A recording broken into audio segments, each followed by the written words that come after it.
Hi guys, welcome back to the channel. We have some important topics to discuss today, including what's happening with the server browser in Battlefield 6. And the news is not surprising, but for some reason the Battlefield community remains surprised. On top of that, I will also be going over leaks that suggest Levolution is making a return in Battlefield 6. So if you enjoy the content, hit the like button and subscribe to the channel. Over 50% of people that watch my content are not subscribed, so you might think you are, but you're just not. And at the risk of sounding cliche and perhaps like a broken record, thank you guys so much for reaching almost 80,000 subscribers. Without you guys, I would not be able to experience a lot of the joys in my life, especially regarding fragrances, being able to explore that passion of mine. You guys, along with my Twitch channel, have really provided me everything. I really can't thank you guys enough, and I do hope Battlefield 6 ends up being good, just so I can give you guys even more. I've really never had the opportunity to cover a decent Battlefield title. I started making YouTube videos in Battlefield 5, and we all know how that went. So let's just hope for the best for the next game, so I can give you guys the best of me. So then, this news about the server browser. It's unsurprising, but again, the Battlefield community remains surprised for some very strange reason. The news about the server browser reads as follows. It is yet another leak posted on Reddit from this Shroomy person who has been leaking a bunch of stuff. And he says, I checked every playtest reference, link, and related parts of the UI, pointing from the existing server browser to something or vice versa. For now, it's a portal feature like in 2042 and not part of the main multiplayer section. No matter if you look at sorting mechanisms, rely on portal server links, UI setups, or even naming of elements. The big takeaway from this is the fact that he mentions that the server browser in the next Battlefield title is only included in Portal and it is not included in the base game. So essentially exactly how Battlefield 2042 handled things. And this isn't surprising at all. It isn't good news necessarily, but it's not surprising. I've been predicting this for weeks, maybe months now in multiple videos, where I've been very adamant in my position that I would be shocked if they returned to a server browser-based system for the next Battlefield game. For one very simple reason.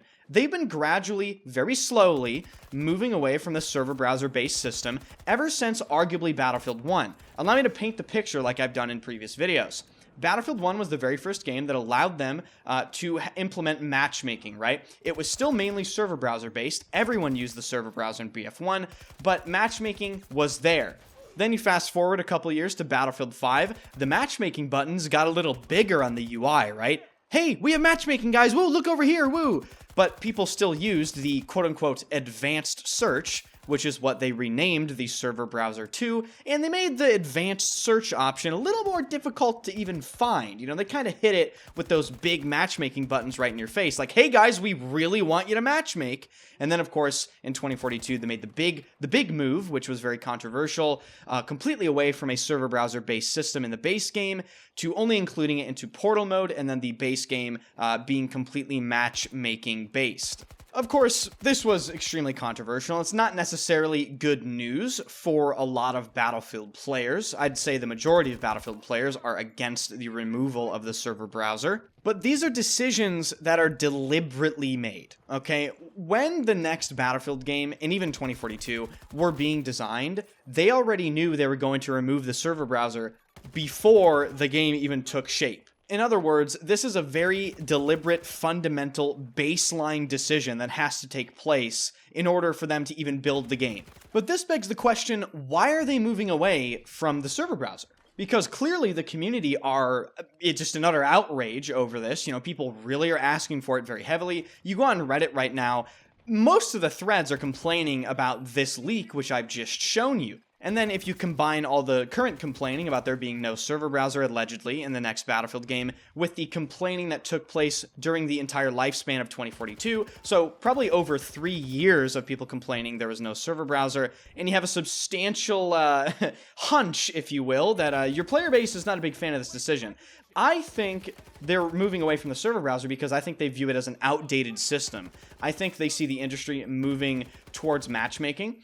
I think they see the industry moving towards these really heavily curated matchmaking experiences, such as Call of Duty with skill-based matchmaking and engagement-optimized matchmaking, all of these evil systems that are ruining gaming. And I do think EA is aware that they can't necessarily do the skill-based matchmaking thing with Battlefield, but they do want to do matchmaking. Now, I'm not necessarily sure if the matchmaking on their end is easier for them. I don't know if it costs less. I have no information on that. But as for the SBMM side of things, I made 2 videos recently covering this very controversial topic for the next Battlefield title. It appears the information we have to go off right now is there is no SBMM in the next Battlefield game, only some sort of matchmaking team balancer, and, you know, we already knew that Battlefield had a team balancer anyway, so we can fully expect the next Battlefield game to play how all of us expect it to. In other words, it's going to play like Battlefield 1, and BF4, and BF3, and name any Battlefield game. But my closing thoughts on this server browser thing for the base game are as follows. I think, as of right now, complaining about there not being a server browser in the base game of the next Battlefield game is utterly futile. They never gave us one in 2042, and I would be absolutely floored to see them do it in the next game. I think they've already made the decision to go forward with matchmaking, and that decision is never going to change. Now, in terms of whether or not it's good for the game, it's obviously horrible for the game. People are going to be very upset. People are going to complain about it. It will hurt the reputation of the game, but I don't think they care. As I stated previously, this is a very calculated decision from them, and they have absolutely weighed the risks.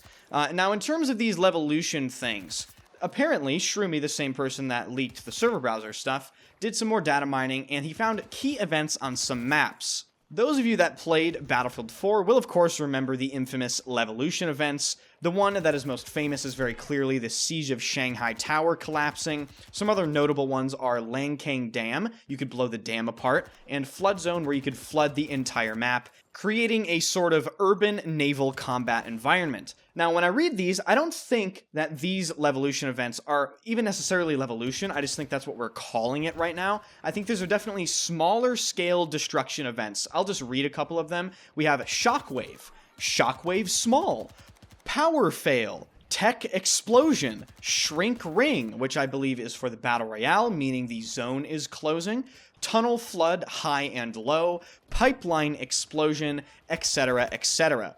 I think if this turns out to be true, it would be another example of DICE really trying to ramp up the destruction in the next Battlefield game compared to Battlefield 2042. Those of you that played Battlefield 2042 and paid attention to any of that game's criticism will know that the destruction was a large part of that game's criticism. People really feel as though the maps were bland and boring. So let's wait and see how all this stuff sort of pans out. And that's really all I have for you in today's video. In terms of upcoming videos, I'm going to be covering Delta Force because allegedly they're actually going to try to do something with the game. And I'm not too happy with Delta Force. I'm going to make a couple videos complaining a lot about that game, and really just giving my thoughts on the complete and utter fumble. I think they fumbled the whole game. Spoiler, that's really what I'm going to try to get at in the next few videos here. I might also make a video about Marathon if you guys ask for it in the comment section, and I plan on covering some Borderlands 4 stuff when that game releases later this year. Other than that, if you enjoy the content, subscribe to the channel, hit the like button, thank you guys for that, and again, thank you guys so much for barreling towards 80,000 subs. You guys are incredible. And I really value all of your time. Thank you for watching these videos day in and day out. All right, I'll see you guys in the next one.